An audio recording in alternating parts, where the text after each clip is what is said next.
क्या यूपी में समय से पहले होंगे विधानसभा चुनाव? लखनऊ पहुंचे ज्ञानेश कुमार, बजेगा चुनावी बिगुल। समय से पहले हुए चुनाव तो किसी होगा सियासी फायदा।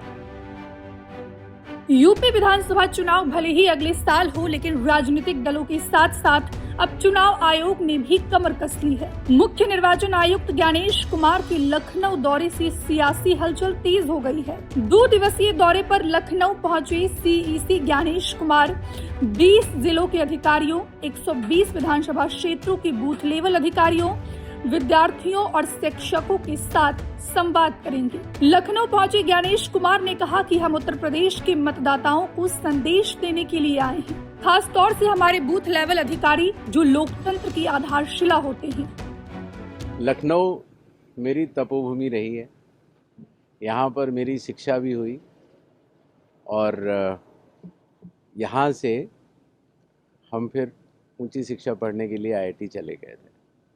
बहुत दिनों के बाद लखनऊ में अपनी कर्मभूमि पर आकर उत्तर प्रदेश के मतदाताओं के लिए संदेश देने के लिए आए हैं।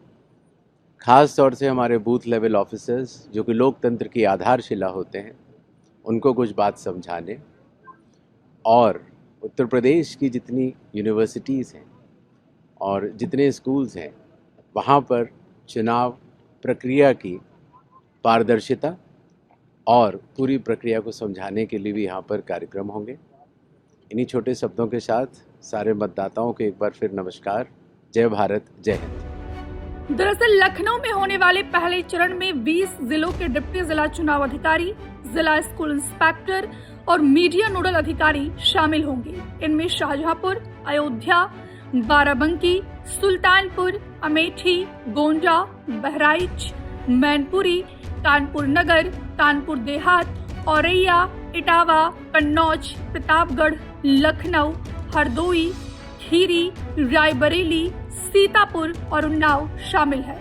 तो वही कल ज्ञानेश कुमार 500 बीएलओ के साथ सीधा संवाद करेंगे। अब ऐसे में सवाल ये है कि क्या यूपी में समय से पहले चुनाव कराए जाएंगे? जाहिर है यूपी में 2022 का विधानसभा चुनाव फरवरी से मार्च के बीच 7 चरणों में हुआ था और 2017 में भी चुनाव इसी अवधि में कराया गया था। आमतौर पर मार्च में नई सरकार का गठन होता रहा है, जबकि इस बार फरवरी में जनगणना प्रस्तावित है। चुनाव और जनगणना दोनों में शिक्षकों और सरकारी कर्मचारियों की ड्यूटी लगती है। ऐसे में दोनों प्रक्रियाओं का एक साथ संचालन चुनौतीपूर्ण माना जा रहा है। इसके अलावा स्कूल कॉलेजों की परीक्षाओं का समय भी आ जाएगा। इसी वजह से चुनाव या जनगणना में से किसी एक प्रक्रिया को पहले कराने की चर्चा तेज हो गई है। हालांकि चुनाव समय से पहले कराने का दावा सपा प्रमुख अखिलेश यादव भी कर चुके हैं। जून महीने में अखिलेश यादव ने कहा था, सरकार सर्वे करा रही है, हर विधानसभा में इनके सर्वे के लोग पहुंच गए हैं और सर्वे कर रहे हैं कि अगर नवंबर में चुनाव करा दें तो वो कितनी सीटें जीतेंगे और जो इनकी रिपोर्ट आएगी उसी पर वो फैसला लेंगे। 2027 में समाजवादी पार्टी के कार्यकर्ता नेता से ज्यादा जनता तैयार है। ये सरकार ने अफवाह फैलाई है कि नवंबर में चुनाव करा देंगे।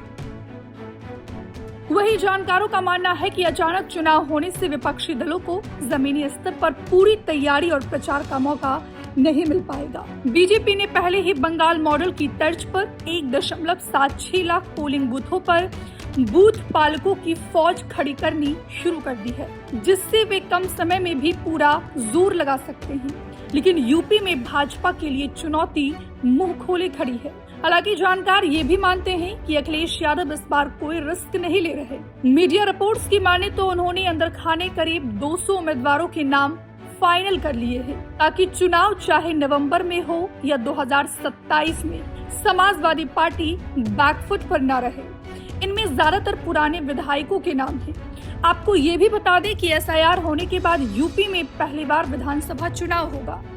एसआईआर प्रक्रिया पूरी होने के बाद मतदाताओं की संख्या में 84 लाख से अधिक की वृद्धि हुई और यह बढ़कर करीब 13 करोड़ 39 लाख हो गई। अब देखना ये होगा कि क्या वाकई में यूपी में विधानसभा चुनाव समय से पहले होंगे या नहीं। Bureau report, Punjab Kesari TV.